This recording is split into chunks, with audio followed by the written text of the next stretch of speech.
c'est là le levier. Si on s'attaque à ça, et c'est ça qu'on veut faire, syndicalement et politiquement, c'est pour ça qu'on reprend le pied et reprendre la main sur la question du travail, c'est essentiel, parce qu'il faut reconstruire. On se fait voler le travail. On dit du travail capital, mais s'ils auraient été jusqu'à nous casser le travail. C'est là que la lucidité collective, il faut qu'on arrive à la reconstruire. C'est pour ça que derrière ce qui est bien, c'est que les personnes qui militent aujourd'hui, quelle que soit la manière, je trouve que c'est beaucoup plus réfléchi qu'hier. On ne suit pas les... En tout cas, dans une situation où on est obligé de réfléchir par nous-mêmes, chacun à sa place, sur ce qu'il va pouvoir faire, contribuer. Et puis il y a une portée. Il y a une portée de société importante à tout ce qui se passe. C'est pas que suivre une ligne, quoi. On est dans une toute autre démarche qu'il y a quelques années, quand même, qui est beaucoup plus, à mon avis, de transformation du capitalisme qu'on a pu l'être. C'est peut-être qu'on travaille forcé, en tout cas c'est comme ça. On ne peut plus chercher à attendre que les camarades soviétiques viennent nous sauver. Il faut toujours attendre. C'était illusoire déjà, de chercher à l'extérieur. Voilà, mais c'était un raisonnement de toute autre époque et en tout autre de rapport de force par les moyens mis de chaque côté, etc. Là, on est dans une donne complètement nouvelle. Le type de mondialisation, elle est sur le... On en a eu une au 19e, 20e siècle, c'était sur le travail manuel. Là c'est plus complexe avec tout ce qui se passe sur la part intellectuelle du travail. Mais il n'y a pas de raison que les contradictions sont telles qu'à un moment donné, c'est pas l'oligarchie financière qui domine la planète aujourd'hui. Aujourd'hui, elle la domine, mais bon, combien de temps ça va durer? Moi, je milite pour que ça dure le moins de temps possible. Alors, il y a des camarades qui disent ouais, votre démarche elle est vachement longue, le grand soir c'est quand même plus simple, c'est plus rapide. Après, sauf que ça n'a pas marché. Et puis bon, je ne sais pas si ça va être long, mais tout ce que je sais, c'est que la démarche là, c'est le chemin de courant. Bien sûr, vous pouvez arriver ça. Je crois que tu as fait une belle lecture, sauf s'il y a encore des questions dans la salle. Sinon, ça me paraît conclure. Moi, je fais des débats toute la nuit parce que je suis redevenu étudiant. J'adorais quand on se prenait la tête, on passait des nuits blanches à discuter. Et maintenant, on est devenu, c'est vachement important de discuter. On ne discutait plus nulle part de politique, de questions sociétales, de comme ça, dans les familles et tout. Pendant des années, on a tout discuté. Je dis, voilà, il faut arrêter de broyer du noir. Il faut discuter de comment on peut faire. On est là pour ça. Alors, est-ce qu'il y a d'autres interventions? S'il n'y a pas d'autres interventions, il y a... Une toute petite. Je lisais il n'y a pas longtemps là, une intervention du patron des patrons allemands. Son nom, c'est Hans Schubert. Enfin, bref. On fait fort. Oui, enfin, voilà. Il disait qu'en parlant des modifications qu'il y a à faire dans le domaine du travail, etc., toutes les modifications à faire, il y a en France, vous avez une occasion inouïe, c'est que ce que les patrons ne pourraient pas faire, ou difficilement sous un gouvernement de droite, là vous avez un gouvernement de gauche, il sera beaucoup plus facile de le faire. Parce que les ripostes seront moins importantes, parce que les gens, à un moment donné...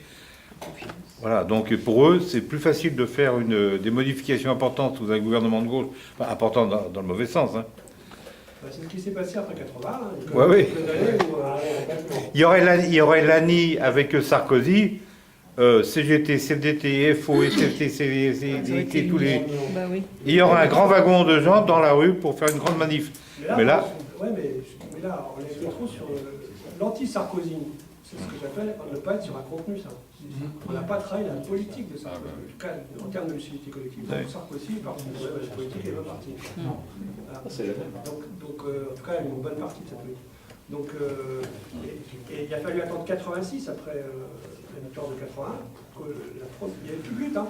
Ah oui. À part, moi j'ai fait l'année dernière, celle de Talbot-Poissy. En 82, il y a eu quand même les automobiles, les OS.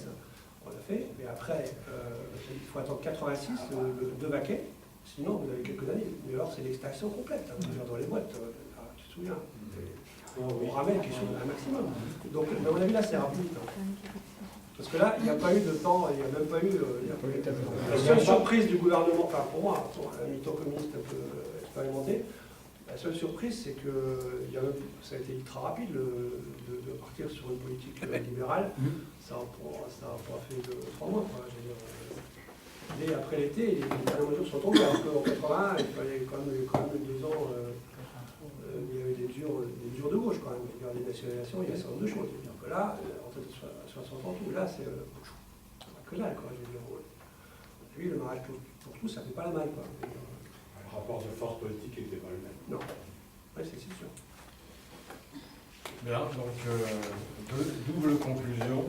Alors s'il n'y a plus d'intervention, ce que je voulais vous rappeler quand même, c'est quelques petites choses. D'abord, ce qu'a dit Vincent tout à l'heure, concrètement, c'est qu'il y a une manifestation mardi après-midi à Montparnasse, qui partira de Montparnasse pour aller à l'Assemblée nationale, évidemment sur l'opposition au projet ANI. Donc je ne vais pas insister là-dessus, tout le monde est au courant. C'est à 14 h le départ de la manif. L'autre information, c'est que le livre de Jean-François est disponible. Il est derrière, il sera ravi de vous le signer.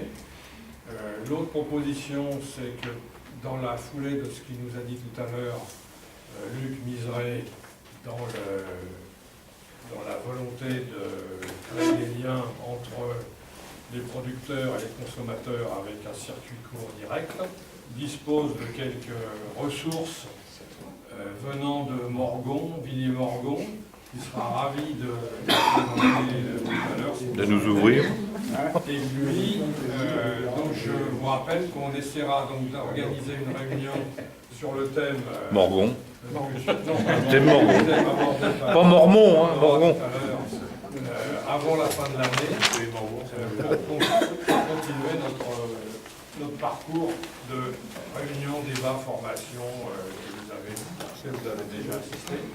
Et je voulais simplement vous dire, parce que ça n'a pas été du tout évoqué ce soir, c'est pas pour relancer le débat, mais c'est pour info. Il y a quand même un phénomène important qui va se dérouler dimanche 7 avril. C'est le référendum constitutionnel. Le référendum en Alsace pour remplacer toutes les collectivités Haut-Rhin, Bas-Rhin, Eurométropole par une seule collectivité. Et là encore, on est victime d'un enfumage total parce que évidemment le PS et l'UMP se déploient là-dessus sans donner la réalité des enjeux. Et on ne sait pas ce que ça va donner comme résultat, puisque le vote n'a pas eu lieu. Mais on va vers un éclatement. Enfin, c'est l'opinion, je crois, de la CGT, et le parti s'est exprimé, le Front de gauche aussi là-dessus. On va vers une sorte d'éclatement de la République.